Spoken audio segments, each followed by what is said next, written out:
Ja,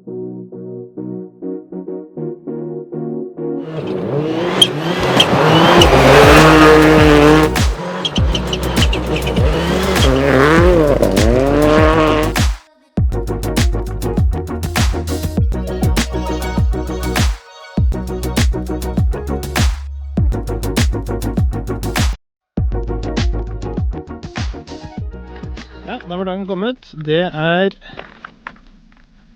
en spennende dag.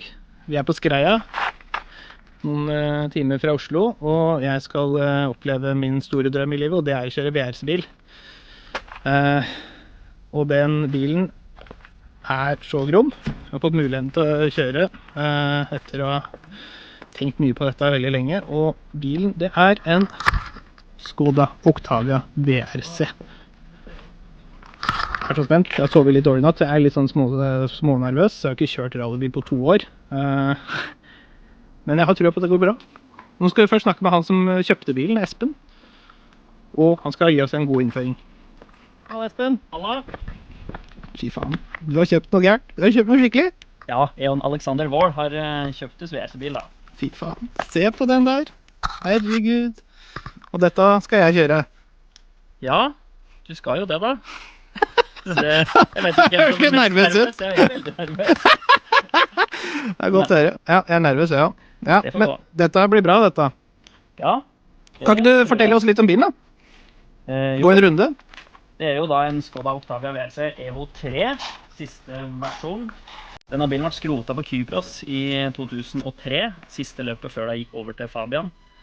Så ble alt av Octavia VRC kjøpt av en engelskmann, så er denne bilen bygd opp i England. Og så har den gått mye i England i ettertid, før en svenske kjøpte den, og så har Mats Jonsson kjørt den de siste årene. Så ja, vi kan nå åpne opp og kikke her. Her er det jo mye forvirrende greier, med diffstyringer og alt mulig rart. Mye kabler. Det er ikke som å se en nyere R5-bil. Nei, det er jo en del som er likt på en måte, men det er jo mye større turbo. Det er jo et helt annet ladesystem på turbotrykk enn det er på en moderne VRC-bil, i og med at du har jo mekanisk gassvaier og med en mekanisk respons på en måte da, i forhold til sånn det er nå. Og så har du jo da diffstyring som du ikke har nå da. Nå er jo alt mekanisk, og du har jo ikke noe senterdiff på en moderne R5-bil. Her har du jo senterdiff, og den blir jo elektrisk justert. Så alt er aktive differ? Alt er fullaktivt. Så eneste du mangler her da, er jo paddle-shift. Du har jo fortsatt spaken. Det gikk jo ikke over til paddle-shift før på Fabian. Men det er gromt nok for det.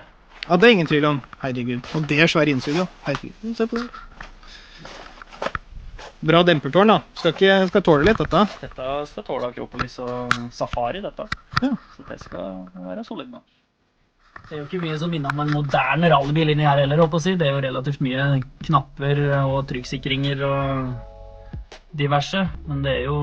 For hva er forskjellen fra en moderne, sier en R5-bil innvendig nå versus her? Altså i hovedsak, alt elektronisk i en ny R5-bil blir jo på en måte styrt av en hjerne, såkalt PDM, i stedet for analoge brytere og sikringer. Da har du alt i ett. Da har du holdt på å si bare en liten membranpanel med trykknapper som blir styrt i en hjerne da, som styrer alle komponenter. Men her må du ha fysiske brytere og trykksikringer og alt på en måte som i en gammel bil da, bare at dette er jo på en måte motorsportbygd da. Men du kan jo se sånn som VRC-bilene på den tiden der, mye var jo bygd på den måten her med, mye var høyt oppe, det var mye trykk på her, og så plutselig etter 0-3-fokusen kom, så ble alt liksom her nede.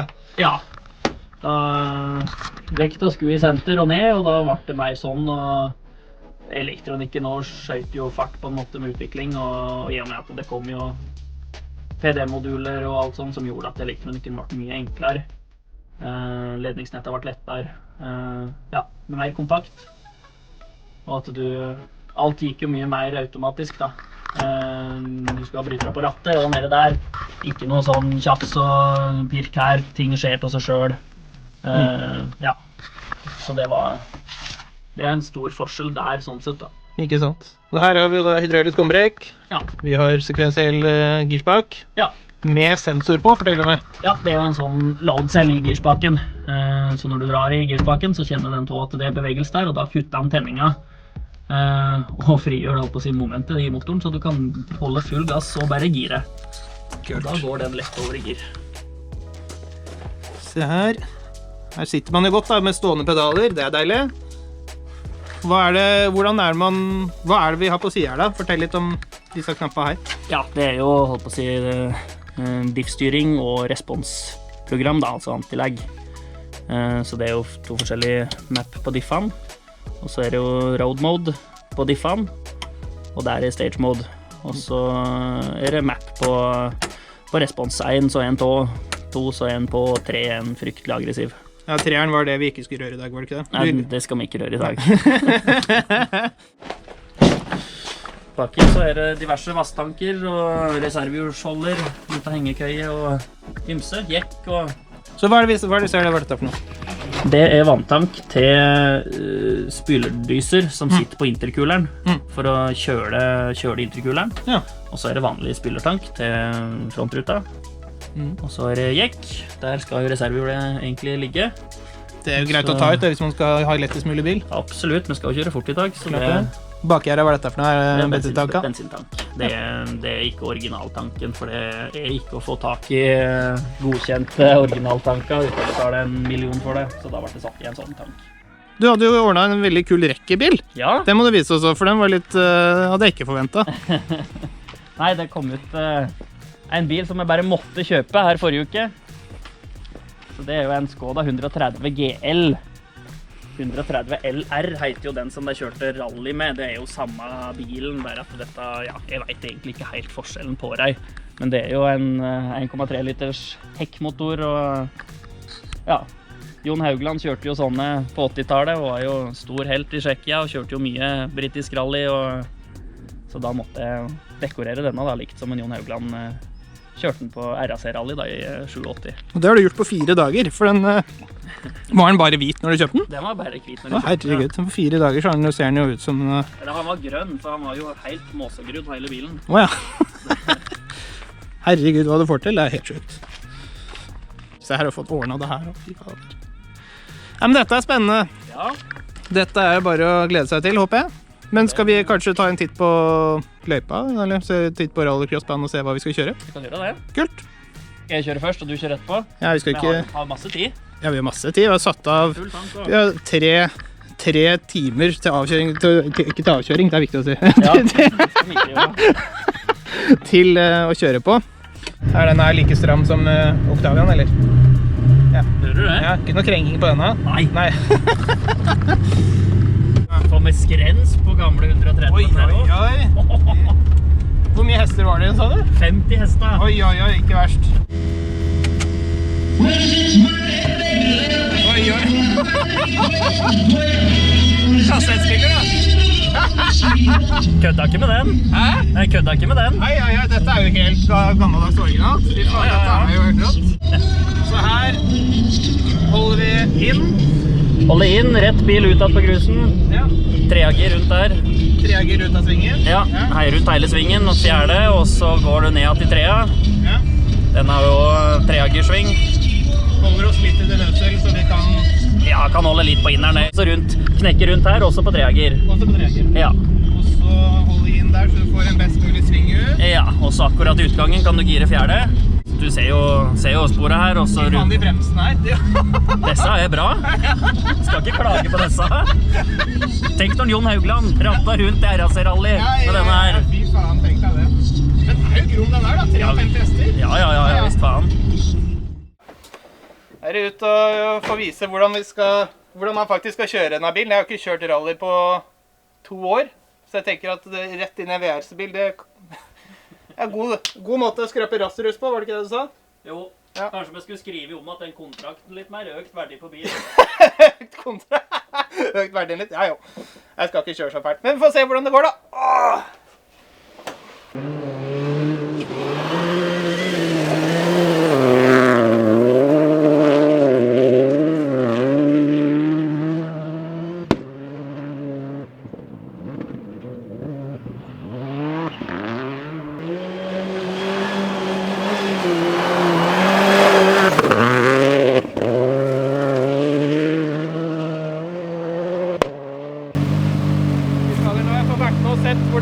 kjøre bilen.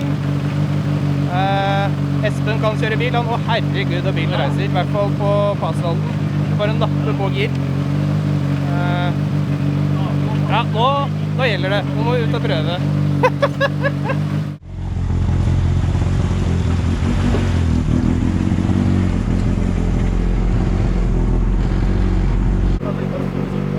Ja, dette er faen.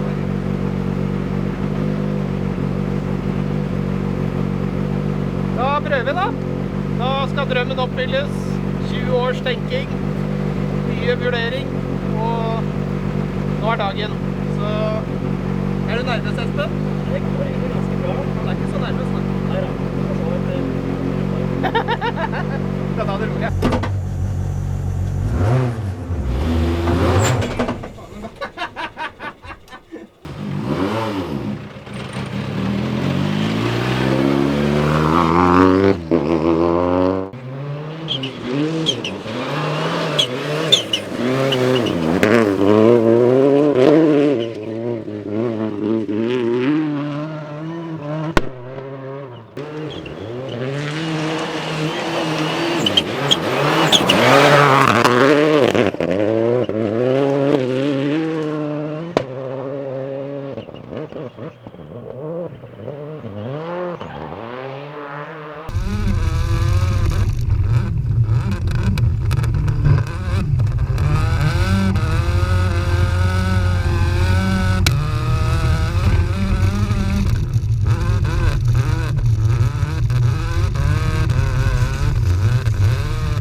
Jævlig gøy.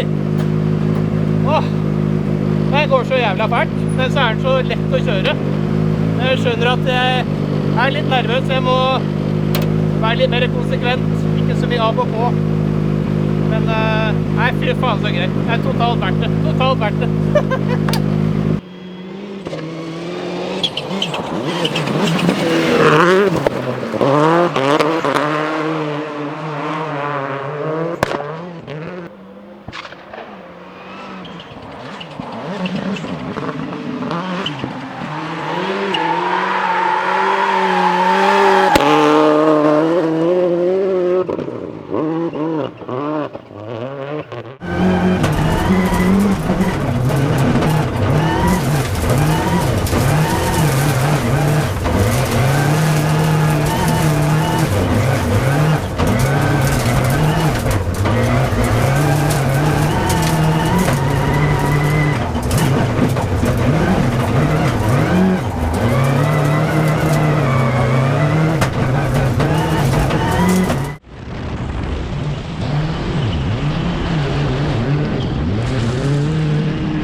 jeg begynte å bli litt nervøs for disse bakskjermene som ikke finnes lenger. Og da blir det dyrt. Så det var ekkelt, men mye bedre nå. Ja. Greit, Espen? Ja, vi er mye mer fornøyd nå. Det er fantastisk. Så jævlig gøy. Fy faen.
Bedre.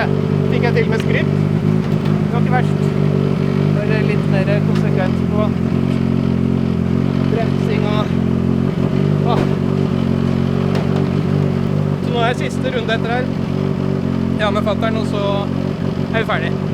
Så bare holde seg på veien siste runde, så blir dette bra.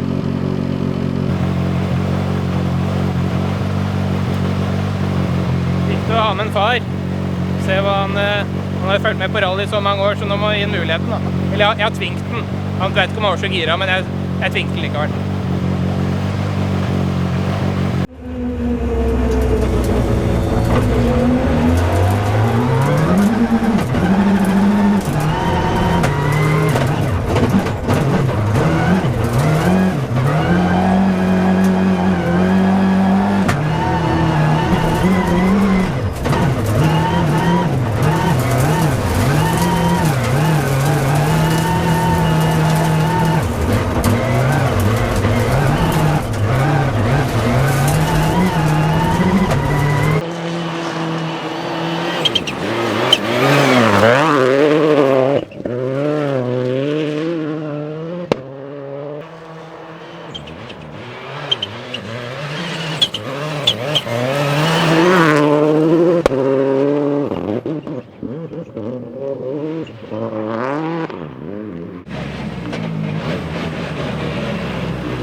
Da er dagen over, og fy faen så jævlig rått det har vært. Og Espen, kom hit!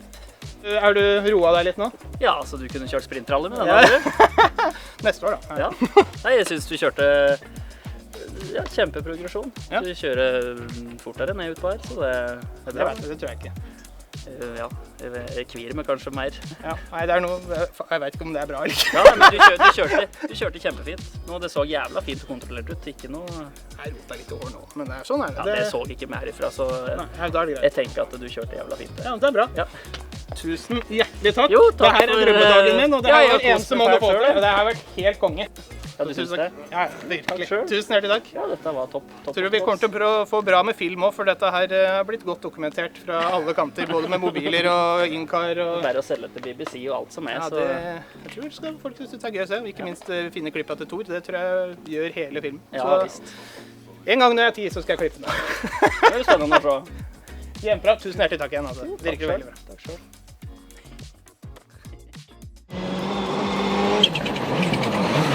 Thank you.